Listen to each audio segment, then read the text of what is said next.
অস্ট্রেলিয়ার টি-20 বিশ্বকাপ দল নিয়ে আজ একটু সংক্ষেপে জেনে নেওয়া যাক।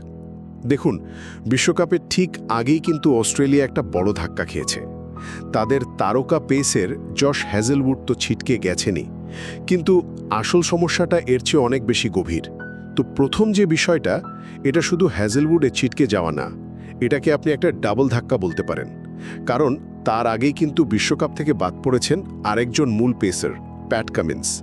আর এখন হ্যামস্ট্রিং আর অ্যাকিলিস সমস্যায় ভুগতে থাকা হ্যাজেলউডের বদলি হিসেবে শন অ্যাবটের কথা ভাবা হচ্ছে। দ্বিতীয়ত, দলের চিন্তার কারণ কিন্তু এখানেই শেষ হচ্ছে না। চোটের সমস্যাটা আরও গভীরে।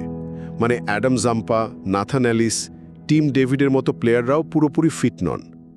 অবস্থাটা এতটাই গুরুত্বপূর্ণ ছিল যে নেদারল্যান্ডসের বিপক্ষে প্রস্তুতি ম্যাচের আগে দলে মাত্র 11 জন ফিট খেলোয়াড় ছিল। আর সবশেষে এই সব কিছুর ফল কি দাঁড়াচ্ছে জানেন? আমরা আসল একটা ঐতিহাসিক মুহূর্তের সামনে। এটা শুধু একটা টুর্নামেন্ট না, বলা যায় একটা যুগের অবসান। কারণ 2009 সালের পর এই প্রথমবার অস্ট্রেলিয়া এমন একটা বড় টুর্নামেন্টে নামছে যেখানে Steve Smith, David Warner, Mitchell Starc, Pat Cummins বা জশ হ্যাজেলউডের মতো কোনো কিংবদন্তি দলে নেই। মানে সব মিলিয়ে চোট আর তারকাদের অনুপস্থিতি নিয়ে অস্ট্রেলিয়া এক নতুন প্রজন্মের দল নিয়ে এক ঐতিহাসিক চ্যালেঞ্জের মুখে।